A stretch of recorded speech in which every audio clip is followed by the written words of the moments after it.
지금 참 안타깝고 어려운 질문이에요. 이게 참 우리나라가 그래서 선생님이 좀 이해가 안 가는 게 내신 글쎄 내신이 항상 스트레스예요. 근데 선생님 우리가 조금 생각해 볼 필요가 있는 게 내신과 모의고사가 완전히 다른 학문은 솔직히 아니에요. 근데 어쨌거나 모의고사만 본다거나 내신만 보면 좋긴 좋겠죠. 근데 어쨌든 뭐 상황이 그러니까 우리가 지금 뭐 우리가 그 뭐 나라 얘기를 하거나 뭐 또 이런 걸 얘기를 하는 거는 뭐 좋지는 않고 선생님 현재 이게 성적이나 이런 걸 봤을 때는 뭐 아직 시간이 많이 있고 이제 고이니까 그런 건 상관없는데 첫 번째 결론을 묻고자 하는 게 이거예요. 내신 짜증 난다. 모의고사 올인해서 결론은 그 뭐죠? 우리가 정시로만 들어가겠다. 괜찮은 방법이냐? 괜찮은 방법입니다. 그리고 뭐 수시에서 어떤 아니 수시가 아니고 정시를 볼 때 내신이 영향이 있지 않겠냐? 있죠. 있는데 예를 들어서 정시 볼 때 쉽게 해서 수능을 완전히 잘 봐버리면 예를 들면은 내신의 점수 차를 극복할 만큼 잘 봐버리면 돼요. 그건 상관없어요. 예를 들어서 내신의 1등급이고 수능이 뭐 예를 들면 400점 만점이라는 가정 했을 때 400점 만점인데 뭐 예를 들면 뭐 300점이 컷이다. 300점이 컷이 좀 350점이 컷이다. 그리고 수능은 2등급이다. 그 요걸 플러스 마이너스 하는데 정시 볼 때 이걸 5대5로 플러스 마이너스 하는 게 아니에요. 학교마다 좀 차이는 있지만 내 얘기는 수능 점수에 훨씬 가중치를 더 줘요. 그러니까 실질적으로는 등급을 거의 신경을 안 써도 돼요. 선생님이 이게 거짓말 같겠지만 거의 신경을 안 써도 돼요. 그러니까 모의고사 400점 만점에서 400점 맞았다 그러면 인간적으로 우리가 서울대는 못 갈지 몰라도 연고대 가는데 지장 없다는 뜻이. 근데 선생님 말이 같지 않을지 모르지만 반대 역설을 좀 해볼게요. 모의고사에서 400점 만점 나오는 학생이 내신이 2등급 밑으로 밀릴 가능성은 거의 없어요. 왜 그러냐면은 만약에 그 저희가 인문계라 여기 이제 화학 이런 거 많이 쓰니까 이과라서 인문계 사탐 정도가 이제 밀릴 수도 있는데 사탐이나 과탐의 어떤 차이는 뭐냐면 과탐에만 쫙 밀렸으니까 사탐 안 한다 이런 개념은 사실 솔직히 좀 아니고 그거 잘하는 학생이 사탐을 좀 약하게 해서 사탐 과목에 해당되는 것들이 4, 5 나오더라도 서로 플러스 마이너스 하면은 400점 만점 나오면 수학은 1등급일 거 아니에요. 까놓고 얘기해서. 국어도 1등급일 거고 언어 나와야 되니까 그리고 과탐도 1등급이어야 되고 400점 만점 나온다면 그럼 서울대는 어차피 사탐의 내신적인 영향이 안 받쳐서 못 갈지 모르지만 연고대 가는 데는 지장이 없어요. 그럼 지금 학생한테 지금 중요한 것은 무엇이냐면은 내신이 됐든 모의고사든 자기를 견인할 수 있는 어떤 것이 필요해요. 그것은 사실 여기서 지금 수시를 얘기를 안 했기 때문에 예를 들어서 어떤 학생이 연극영화과를 간다고 쳤을 때는 이제 학생이 연극영화과를 원하지 않기 때문에 선생님 무슨 얘기를 하려고 그러면 예를 들어서 이과를 가려고 하는데 건축학과를 가려고 한다. 근데 중앙대학교 건축과에서는 영어 특기자도 뽑거든요. 탭스 920 정도면은 들어갈 수 있어요.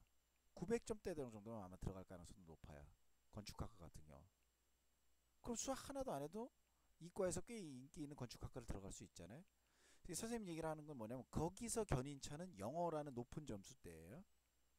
탭스나 토익이나 뭐 이런 토익은 안 보죠. 토플이나 이런 것들에. 그럼 지금 뭘 얘기하냐면 본인이 어떤 과목에 지금 견인차가 좀 필요해요. 그것은 과목이 됐든 아니면 내신이 먼저 올라오고 모의고사가 나중에 올라오든 아니면 모의고사만 올인해서 모의고사를 쫙 올려놓으면 나중에 내신은 덩달아 쫓아 올라오든 그러나 정비례해서 쫓아 올라오지는 않아요. 모의고사가 100표로 올라갔으니까 내신도 그거에 맞게 100% 올라오지는 않아요. 다만 어느 정도의 그 레벨을 맞춰서 양쪽이 다 견인차 역할을 해서 올라오게 돼 있어요. 그래서 선생님이 지금 사실 방학도 있고 고2니까 사실 선생님은 아주 보편적으로 지금 할 수 있는 아주 상투적이고 유치한 얘기로 내신도 열심히 하고 모의고사도 좀 열심히 해보세요. 힘내세요. 이게 가장 정답이긴 해요. 근데 내가 조금 사자처럼 얘기를 한다면 사기꾼처럼 얘기한다면 올인하세요 모의고사에. 다만 모의고사에 올인을 하게 된다면 분명히 나머지 과목들은 올라오기 시작할 거예요. 그럼 선생님 안 쫓아올라오면 어떡합니까? 괜찮아요.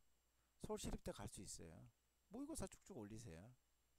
그러니까 분명히 내신을 보긴 봐요. 뭐그 보긴 보는데 어느 경향으로도 보긴 보는데 그 포션이 굉장히 낮아요. 실질적으로 대학에서 평가하는 방법들이. 그러니까 선생님이 너무 같지 않은 상담을 하는지 모르겠지만 이렇게 생각이 들어요. 모의고사를 정말로 100점 맞을 생각으로 열심히들 하세요. 모의고사 다 1등급, 언수, 외, 과탐 다 1등급 맞은 걸로 열심히 공부하면은 내신이 설사 모의고사 1등급에 맞지 않게 내신이 2, 3이 나오더라도 현재 원하는 대학 수준에서 들어갈 수 있는 거는 어렵지는 않아요. 그렇게. 근데 현실적으로 지금 내신도 내신인데가 모의고사가 3, 영어 4, 수학은 1, 2 정도. 보통 그러면 우리가 소위 뭐 1.2 이런 말을 쓰는데 그 탐구는 지금 이 상태면 지금 사실 이것저것 세 개 뽑아서 뭐 하긴 하겠지만 뭐 어제 학교마다 좀 차이는 있고 이렇게 해보지만은 어쨌거나 이렇게 세 개를 합쳐보면은 사실 3등급 이렇게 되잖아요. 그러니까 이 과목들을 모두 탐구 1, 수학은 더 지금도 잘하고 있지만 더 잘해서 1, 영어 1, 영어 1 올려야 돼. 방법이 없어요. 이거 원래 못해서가 이게 어쨌든 방법은 없어요. 그 다음에 3등급 이것도 1 올리고 이제 언어적인 게 다 약한 거죠.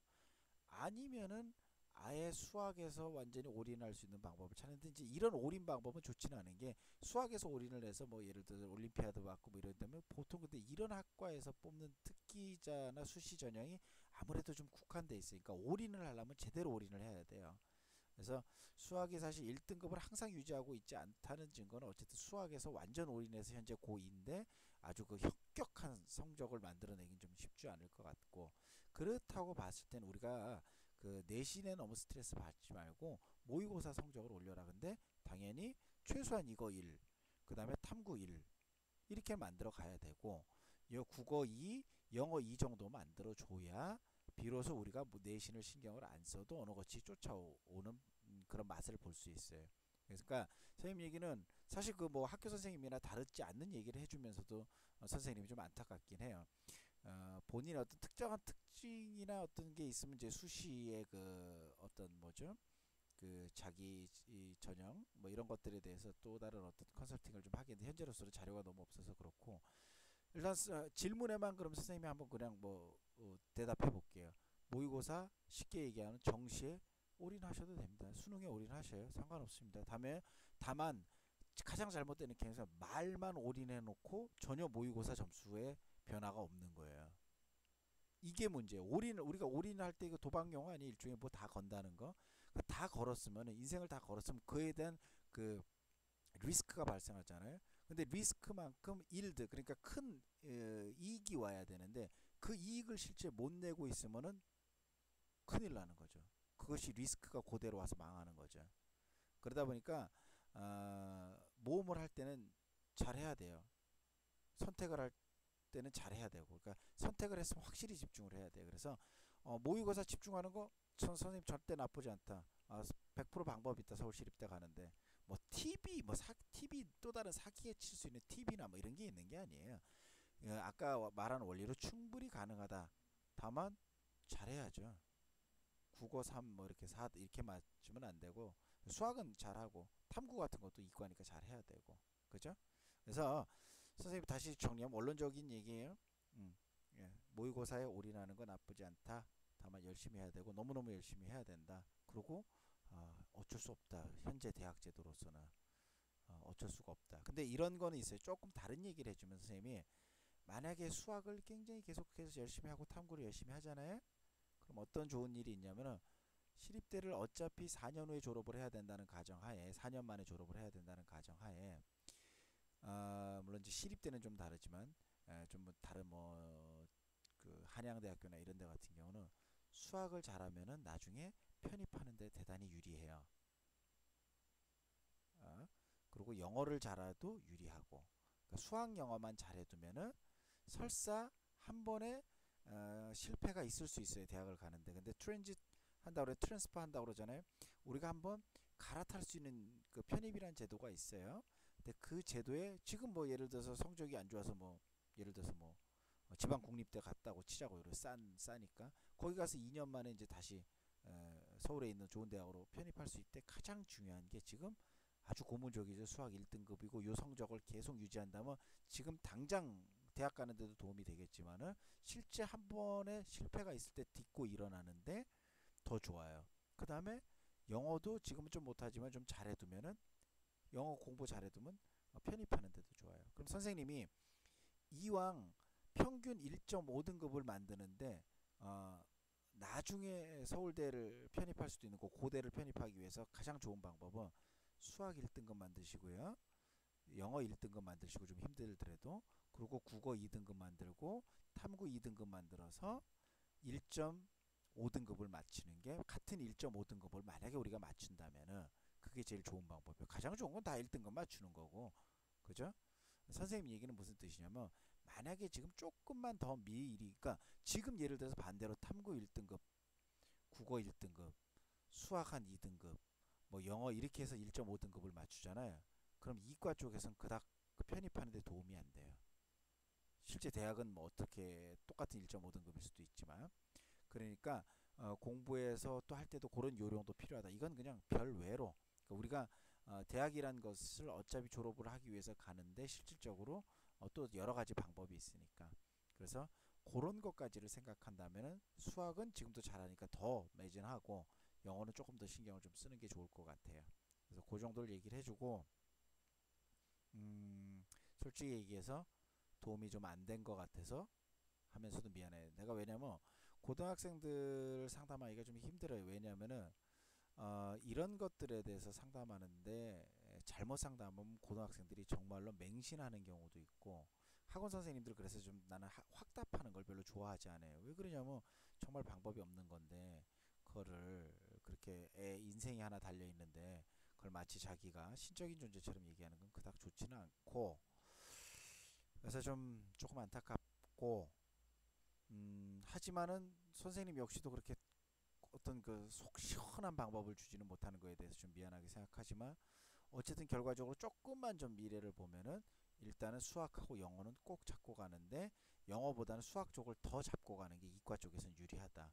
그것은 아마 한 2년 더 지나야 선생님이 왜 그 소리를 했는지 알 텐데 앞으로 그 편입 경향이나 편입에 바뀌는 경향을 보면 수학 이과 쪽으로 갈 것 같으면 수학이 굉장히 유리하고 잘하는 게 유리하다. 앞으로 지금 이제 몇 개 대학들은 수학만 보는 대학도 있어요. 이과에서는 슬슬 그런 것들이 시작되고 그래서 그런 유형이 있으니까 수학을 더 열심히 해서 더 잘 지킬 것 지금도 잘하고 있지만 그리고 영어 역시 아직도 굉장히 중요한 일단 고등학교라는 걸 확 졸업하고 나면은 국어나 탐구는 중요하지 않아요. 그러니까 뭐 정말 학문적으로 중요하지 않다는 뜻은 아닌데 기술적으로 중요하지가 않아요. 대학을 다시 들어가는 데는 그러다 보면은 수학하고 영어는 조금 이왕 같은 노력을 하는데 신경을 써야 되겠다. 그럼 그 현재 견인차 역할을 할 게 뭐냐? 그러면 크게는 모의고사가 견인차 역할을 해야 되고 그 모의고사 안에서는 수학과 영어가 견인차 역할을 해줘야 된다. 그러나 본인이 영어를 굳이 못해서 못하겠다면 수학하고 탐구 안에서 견인차 역할을 해서 일단 1등급을 만들어 놓으면 다른 것들이 견인차 역할을 하는 경우들이 많아요. 선생님 얘기 좀 이해했으면 좋겠고 선생님 얘기하는 견인차 이론 잘 이해했으면 좋겠어요. 지금은 어느 것도 다 불만족스럽다 보니까 이것도 생각하고 저것도 생각하게 되는데 일단 수학은 그래도 큰 견인차 역할을 지금도 해오고 있을 거라고 생각해요. 근데 완벽한 1등급을 만듦으로써 견인차 역할을 좀 더 해줘야 되고 나머지 과목들을 해서라도 좀 견인차 역할을 좀 해주는 게 좋을 것 같아요. 필요하면 또 상담 올리고요. 스트레스 받지 마십시오. 어쩔 수 없습니다. 정당한 스트레스라는 게 있어요.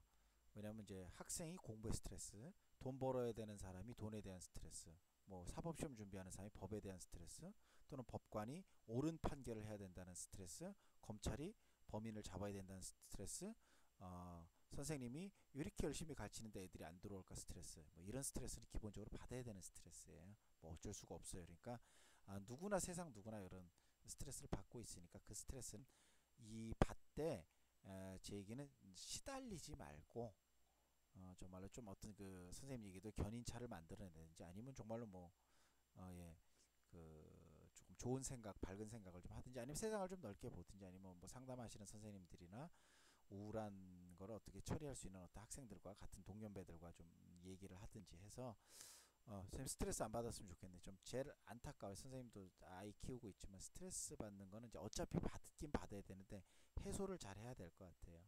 그래서 좀 안타까워요. 그래서 지금 전체적으로 봤을 때 이렇게 뭐 나쁜 성적들은 아니죠. 이렇게 가능성 없는, 그러니까 쉽게 해서 가능성도 없다고 해도 될 성적들이 솔직히 좀 있는데 이건 뭐 그런 성적은 아니니까 그 학년도 그렇고 그래서 뭐 내신을 하든 열 모의고사 하든 선생님 좀 주절주절 말이 좀 많은데 그래서 선생님 좀 안타까워서 스트레스 받는다니까. 파이팅 하십시오.